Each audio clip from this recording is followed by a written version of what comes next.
Hello বন্ধুগণ, কেমন আছেন সবাই? আশা করি ভালো আছেন। আমিও ভালো আছি। নতুন একটা দিনে নতুন একটা ব্লগে সবাইকে স্বাগতম। আশা করি ব্লগটা ভালো লাগবে। ভালো লাগলে লাইক, কমেন্ট, শেয়ার দিয়ে আমার পাশে থাকবেন। আর যারা প্রতিদিন আমার ভিডিও দেখেন, ভিডিওতে লাইক করেন, কমেন্টস করেন, তাদেরকে অনেক অনেক ধন্যবাদ। আজ ছোটো মাসি অনেক সকালবেলা ঘুম থেকে উঠেই রান্নাবাড়া শুরু করে দিয়েছে। আর এখানে মাছ ভাজা, বিভিন্ন রকম বড়া ভাজা করেছে, তারপরে শশা কেটে রেখেছে, লেবু কেটে রেখেছে। এটা হলো চিচিঙ্গা ভাজা করে রেখেছে, তারপরে রুটি বানিয়েছে।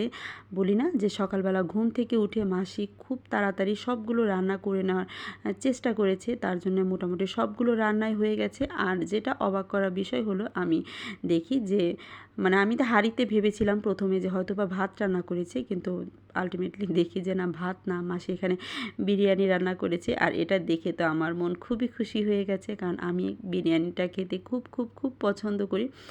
আর ভাতও রান্না করেছে, ভাতের সাথে এখানে মাসির তরকারিও রান্না করছে। এটা ধুন্দুল দিয়ে মাছের তরকারি হবে, এখানে মশলা দিয়ে কষানো হচ্ছে তরকারিটা রান্না করার জন্য। আর এই ছিল আজকের রান্নাবাড়া, মাছের তরকারি, বিরিয়ানি, তারপরে ভাতও রান্না করেছে, তারপরে মাছ ভাজা আর কয়েক রকম নানা রকমের ভাজাটা করে নিয়েছে আর কি। এই যে দেখুন, তরকারি রান্নাটাও হয়ে গেছে আর রান্না বান্না শেষ। আর এদিকে গরম যেহেতু বেশি পড়েছে, তাই ভাবলাম যে সবার জন্য একটু শরবত বানিয়ে নিই। এই যে দেখুন, গুড়টাকে আমি অনেকক্ষণ ভরে এটাকে থেতলে নেওয়ার চেষ্টা করছি, কিন্তু কোনোভাবেই পারছিলাম না। তবে লাস্ট ফিনিশিং তো পেরেছি, তবে অনেক সময় লেগেছে। আর আমার বুড়া আঙুলের নখের 12টা বেজে গেছে এভাবে করতে করতে। শক্ত জিনিস আসলে এভাবে ভাঙতে অনেক সময় লাগে আর অনেক ব্যথাও পাওয়া যায়। যাই হোক, সবার জন্য আমি শরবত বানিয়ে নিয়েছি। এখন এক এক করে সবাইকে শরবত দিয়ে দিব। আর শরবত দিয়ে খাওয়ার দাওয়ার পরে তারপরে আমাদের যে দুপুরে খাবারটা আছে, সেইটা খাবার দাবার শেষ করে আমরা হয়ে যাব রেডি, কারণ আজকে আমরা চলে যাব হলো ঢাকার দিকে। যাক, আর এদিকে দেখুন আমরা শরবত খাচ্ছি, আর আমার ছেলে এদিকে বাথরুমে গিয়ে ট্যাপ ছেড়ে এখানে জল হাতাচ্ছে। আমাদের বাসায় তো দেখা যায় যে বাথরুম খোলা থাকেই না, ও ঢুকতে পারে না, কিন্তু এই বাথরুমের লকটা নষ্ট হয়ে যাওয়ার কারণে বাথরুমটা লাগাতে পারি না, আর ও এভাবে গিয়ে বসে থাকে। আর এই যে দেখুন, আমরা ঢাকার উদ্দেশ্যে রওনা দিয়ে দিয়েছি। আর বেশ দুদিন ভালোই বেড়ালাম।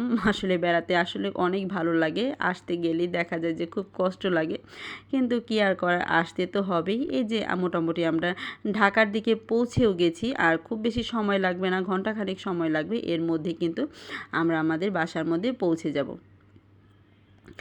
আর দুপুরের দিকে রওনা দিয়েছি, সকালের দিকে রওনা দিইনি, কারণ ওইভাবে তাড়াহুড়া ছিল না, যার ফলে দুপুরের দিকে রওনা দিয়েছি। আর এই যে দেখুন, আমার ছেলে নাক ডেকে ঘুমাচ্ছে। আর যখনই ও বাসে চড়েছে, এর কিছুক্ষণ আধা ঘন্টা যাওয়ার পরেই ও যে ঘুম দিয়েছে, এখনও পর্যন্ত ঘুমাচ্ছে একদম। যখন আমরা নামবো তখনই ওকে ডেকে তুলব। আর আমরা বাস থেকে নেমে গেছি। এখন একটা সিএনজি রিজার্ভ করে নিলাম, কারণ অনেক জিনিসপত্র আছে, সেই জিনিসপত্রগুলো বাসে করে নেওয়া সম্ভব না, যার ফলে আমরা একটা সিএনজি রিজার্ভ করে নিলাম। প্রথমে মা আর ছেলে উঠে গেল, তারপরে বোন উঠে গেল, আর এরপরে বসে পড়বো আমরা। আর সিএনজি যেহেতু নিয়েছি, খুব বেশি সময় লাগবে না বাসায় যেতে। যেই জায়গায় বাসে যেতে আধা ঘন্টা লাগে, 1 ঘন্টার মতো লাগবে, সেই জায়গায় আধা ঘন্টা হলেই কিন্তু আমরা বাসায় গিয়ে পৌঁছে যাব। এই যে দেখুন, সিএনজিতে চড়েছি, আর রাস্তা মোটামুটি বেশ ফাঁকাই ছিল, আর জ্যামেরও কোনো সিস্টেম ছিল না, যার ফলে আমরা খুবই তাড়াতাড়ি বাসায় পৌঁছে যাই। আরেকটা কথা, আমাদের বাসায় আমরা যখন পৌঁছেছি, এর কিছুক্ষণ পরেই আমার মেসোতো ভাই আমাদের বাসায় এসেছে। ওর একটা ঢাকায় কাজ আছে, সেই সুবাদে বাসায় এসেছে আমাদের বাসায়। আর আসার সময় অনেক জিনিস নিয়ে এসেছে। এই যে দেখুন, এখানে কলা নিয়ে এসেছে, তারপরে চাল কুমড়া নিয়ে এসেছে, এখানে গাছের আম, আর যা কিছু এনেছে সবই কিন্তু ওদের গাছের, ওদের নিজের গাছের, একটা জিনিসও কেনা না, সব কিছুই নিজের বাড়ির গাছ থেকে একদম পিওর, ফরমালিন মুক্ত, সার মুক্ত জিনিসগুলো এনেছে আর কি। এই যে দেখুন, অনেকগুলো আম, 3টা চাল কুমড়া, তারপরে এখানে কলা আছে, তারপরে ধুন্দুল এনেছে, আর সবচেয়ে বড় হলো একটা কাঁঠাল নিয়ে এসেছে। যদিও কাঁঠালটা এখনও পর্যন্ত পাকেনি, তবে 2-1 দিনের মধ্যেই পেকে যাবে, এটা ও বলছিল। যে মাকে বলছিল, মাসি কাঁঠালটা মানে বড় মানে যতটুকু বাড়তি হয়ে গেছে, আর 1-2 দিন থাকলেই পেকে যাবে। এই যে দেখুন কলাগুলো, এই কলাগুলোও কিন্তু আমার মাসির গাছের, একদম পিওর মানে কলাগুলো, কোনো রকম ভেজাল নেই। আর এই যে পাশে দেখছেন কাঁচা আমগুলো, এটা আবার ছোটো মাসির বাসা থেকে নিয়ে আসা হয়েছে। ওই যে ওই দিন পাড়া হলো যে আমগুলো, সেই আমগুলো কয়েকটা আম মাসি রেখে দিয়েছে, কয়েকটা আম আমাদের দিয়ে দিয়েছে। কারণ মাসি বলে, আমার মেসোতো বোন অবশ্য আম খেতে একদম মানে ও খেতে চায় না, খুব খেতে চাইলেও খুব একটা বেশি খায় না, মাসিও ওইভাবে খায় না, তাই অর্ধেক আম রেখে দিয়েছে, অর্ধেক আম দিয়ে দিয়েছে। আর আমাদের জাতীয় খাবার দুধ, এটা তো আমাদের লাগবেই, বিশেষ করে আমার ছেলের জন্য। যেখানেই যাই, যেখানেই ব্যবস্থা থাকে দুধ আনার, আমরা কিন্তু সেখান থেকেই দেখা যায় যে বেশ কয়েক কেজি দুধ নিয়ে আসি।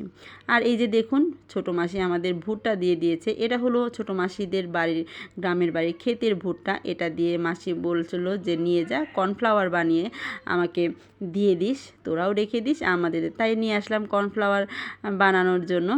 আর তাছাড়া অনেক কিছু দিয়েছে, এখানে আচার বানিয়ে দিয়েছে মাসি। তারপরে এই যে মাসির গাছের পেঁপে, মানে ছোটো মাসির গাছের যে পেঁপে আছে, সেইগুলো পেঁপেগুলো কয়েকটা দিয়ে দিয়েছে, সবগুলোই মাসির গাছের। আর এখানে মাসির গাছের লেবু ছিল, সেই লেবুগুলোও দিয়ে দিয়েছে। লেবু কি আমরা না খাই না, খুবই কম খাই। মাসিকে বললাম যে লেবু দেওয়ার কোনো প্রয়োজন নেই, আমরা লেবু খাই না। বললো যে না, গাছের যেহেতু নিয়ে যা, যখন প্রয়োজন হবে খেয়ে নেবে।